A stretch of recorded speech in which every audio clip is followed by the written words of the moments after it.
Olá, meus queridos irmãos, minhas queridas irmãs, com muita alegria e satisfação, cumprimento a todos e principalmente por podermos ter esse privilégio de, com vida e saúde, abrirmos mais uma lição, mais um novo trimestre para juntos estudarmos a Palavra de Deus. Desta vez, passaremos a estudar o Evangelho de Lucas. Muito interessante esse Evangelho. Teremos grandes momentos juntos para a honra e para a glória de nosso Deus. Gostaria de convidá-los para uma palavra de oração. Senhor Deus, muito obrigado por este privilégio de poder abrir a Tua Palavra e continuar aprofundando no conhecimento sagrado, aprendendo de Ti e nos preparando para o Teu reino. E principalmente de podermos levar os Teus ensinamentos às pessoas que nos cercam, nos motivando cada dia mais ao testemunho, de praticarmos com o que aprendemos de Ti. Perdoe, Senhor, nossas debilidades, nossas fraquezas, supra-nos no Teu poder, para que sejamos a cada dia vitoriosos e possamos continuar rumo a Canaã celestial. É o que te pedimos, agradecidos em nome de Jesus. Amém. Para conhecermos um pouco da história de Lucas, de forma sintetizada, conforme os relatos históricos da tradição, existia um senador romano de nome Prisco, casado com Antônia. Este casal adquiriu por propriedade 2 escravos, dentre muitos que eles tinham.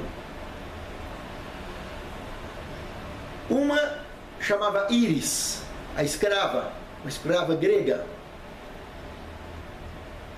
E Prisco adquiriu um escravo de nome Enéas, que ele nunca revelou a Enéas de quem o adquiriu, de quem ele comprou Enéas. Enéas estava machucado, ferido, ele trouxe e pagou o médico para cuidar dele, e em troca só pediu fidelidade dele. Esse moço era jovem, conheceu então a Íris e acabaram por se casar. E de presente, o seu maior presente que esse casal ganhou foi a liberdade. E um de seus filhos, Lucas, que nós estaremos estudando agora. Lucas nasceu na cidade de Antioquia, na Síria, e se tornou médico, muito conceituado, por sinal. Inclusive em Colossenses capítulo 4, verso 14, ele é chamado por Paulo de amado médico, ou médico amado. E ele morreu aos 84 anos de idade, na cidade de Tebas, capital da Beócia. Muito bem. O verso de abertura do primeiro tema: para Deus não haverá impossíveis. Lucas 1,37. O tema de abertura, a primeira vinda de Jesus. Veja que essa expressão aqui, para Deus não haverá impossíveis, foi Gabriel, o anjo, que falou para Maria. Se observarmos o verso anterior, podemos notar que ele havia acabado de comentar com Maria que Isabel, a tia dela, a tia que criou ela, estava grávida já de 6 meses.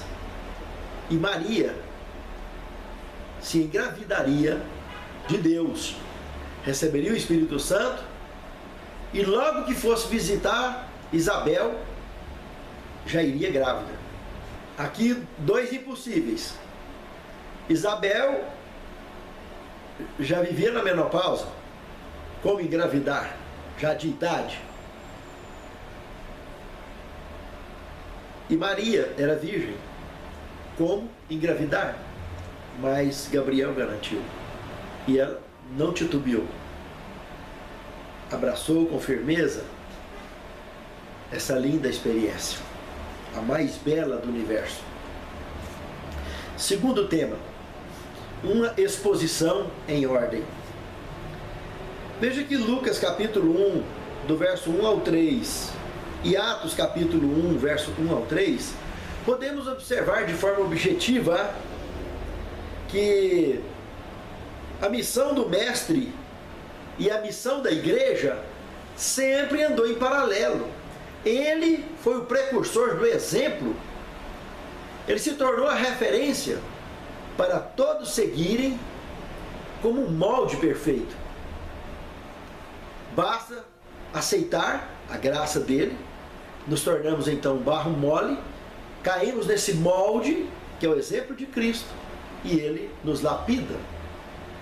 Temos realmente deficiências. A cada dia temos que lutar. Não é fácil.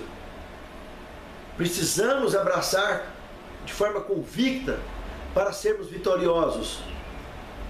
Muitos motivos em nossas vidas nos leva a fortalecer para a queda, mas muito mais motivo a olhar para Cristo e sua vitória temos para nos tornarmos vitoriosos. Avançar para vencer e não avançar para perder. Quase salvo, totalmente perdido, de nada adianta. E é com oração, é com fé, é olhando para o autor e consumador de nosso exemplo, de nossa fé, que nós conseguiremos vencer dia a dia, passo a passo, as nossas lutas e finalmente a vitória. E a nossa luta individual, no conjunto, é a missão da igreja. E isso corresponderá à missão do ID, de trazer almas aos pés de Cristo, levar almas aos pés de Cristo. Terceiro tema: a quem darás o nome de João?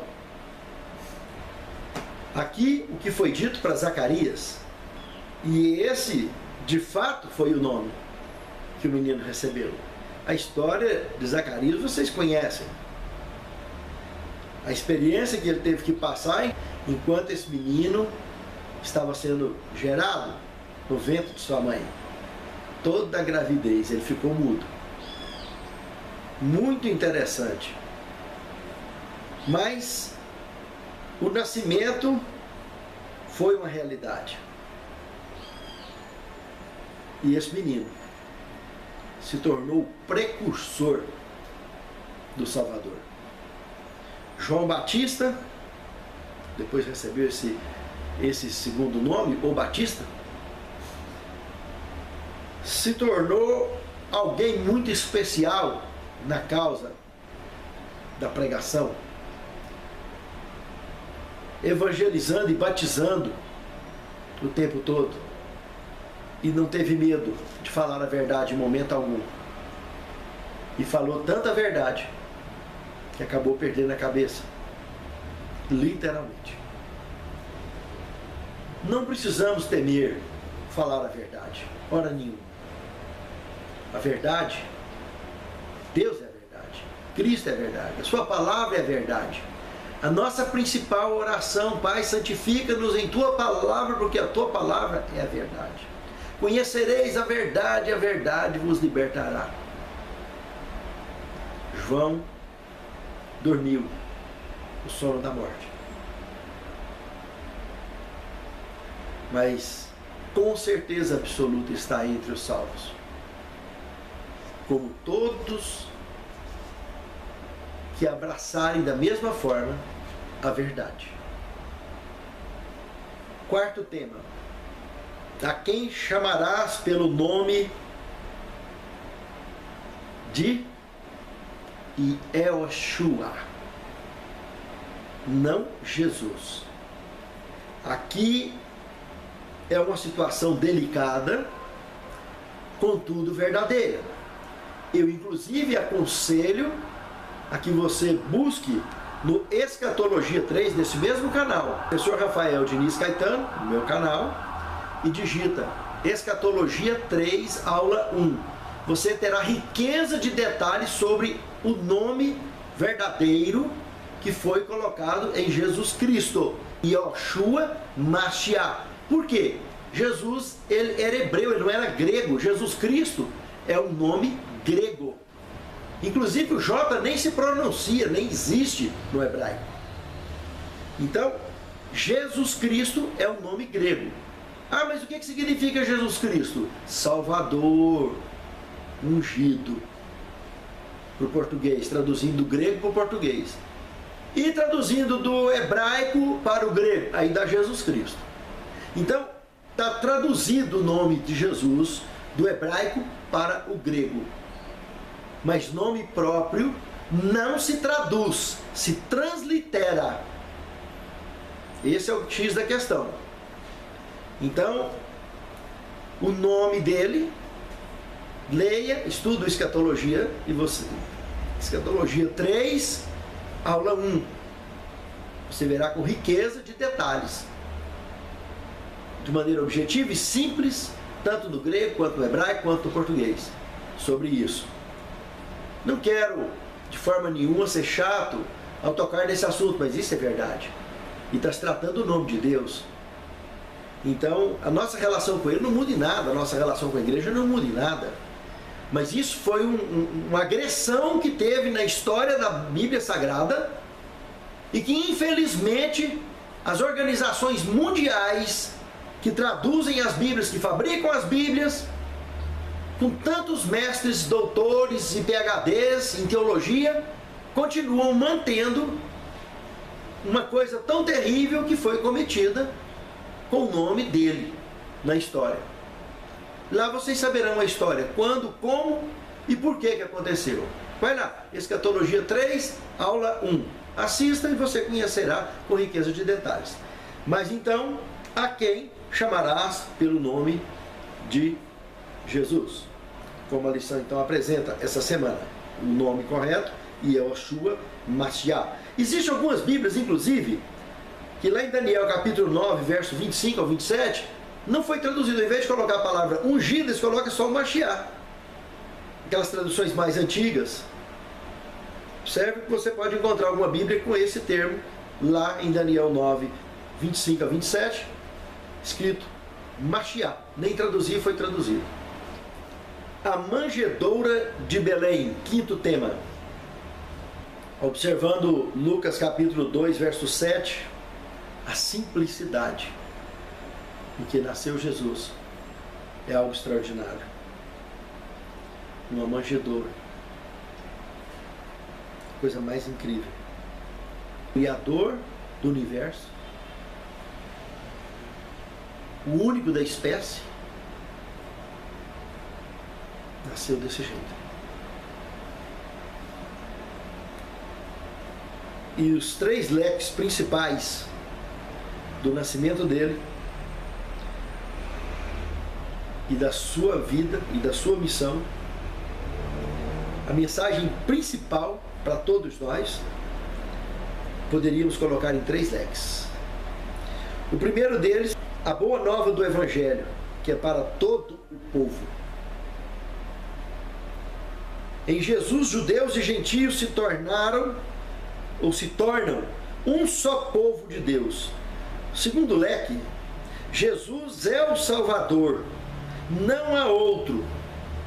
E o terceiro leque, Jesus Cristo é o Senhor.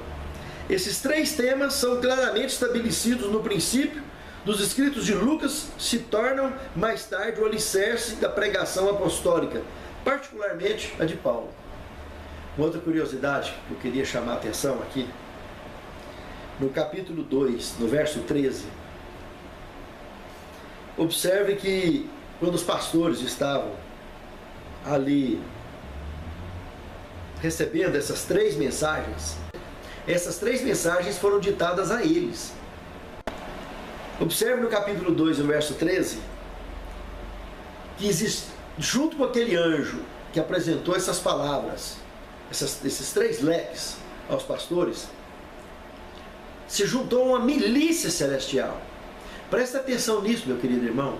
Milícia é um exército armado.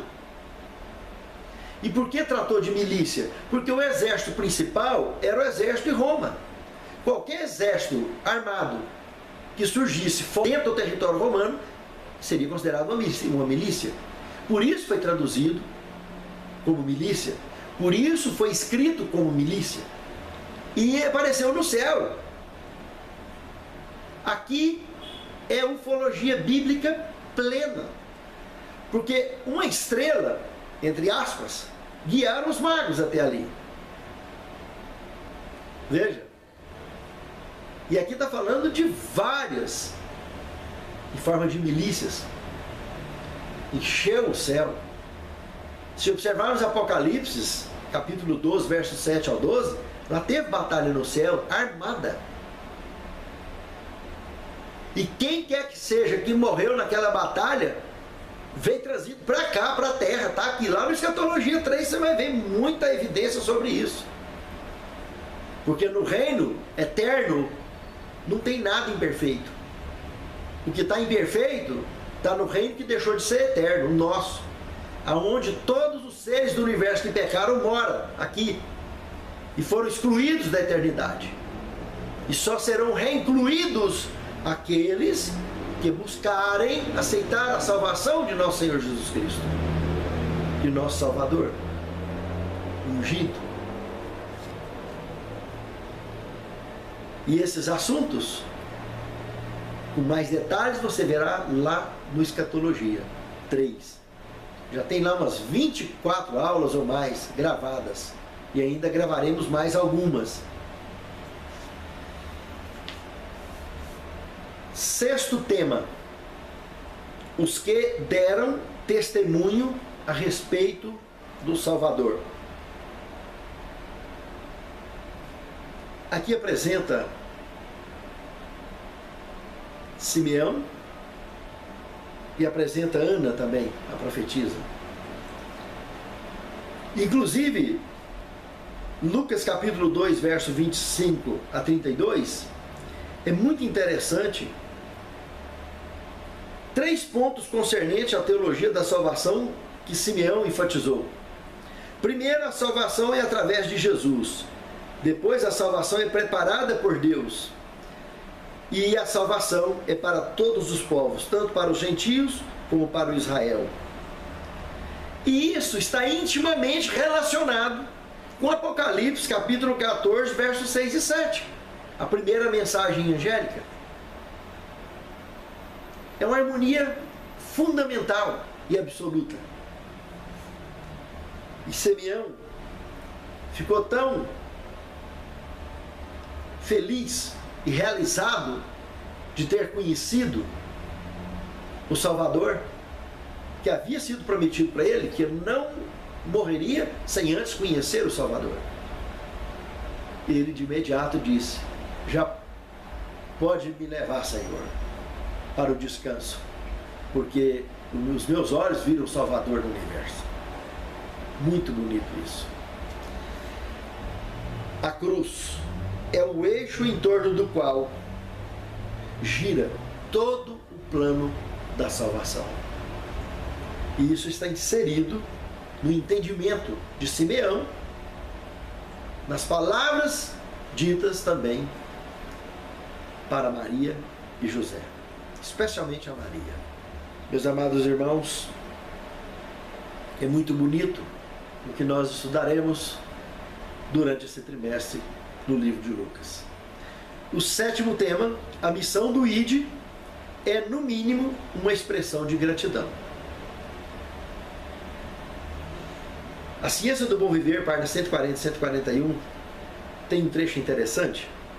O êxito de Lucas como médico concedeu-lhes muitas oportunidades para pregar Cristo entre os gentios. É o plano divino que trabalhemos como os discípulos fizeram. O que você está fazendo para pregar o Evangelho? O que você está fazendo para viver o Evangelho. Temos muitas lutas, irmãos. Cada um no dia a dia. Não é fácil. Mas com Cristo, cada uma delas, cada dia, pela graça de Deus, nós venceremos. E ao estudarmos o Evangelho de Lucas, nos aprofundaremos em lições maravilhosas de vida para sermos vitoriosos. Senhor Deus, muito obrigado por cada luta, por cada vitória a cada dia. Perdoe aonde não temos contribuído contigo e às vezes falhado, pecado. Perdoa-nos e santifica-nos em tua palavra, porque a tua palavra é verdade. Fortaleça-nos para que sejamos vitoriosos. E que toda a nossa vida seja rodeada e entremeada de motivos para caminharmos com força e com vigor e com fé rumo à vitória. Prepare-nos para o teu reino, a nós e nossos lares representados nesta oração. É o que te suplicamos, agradecidos em nome de Jesus. Amém.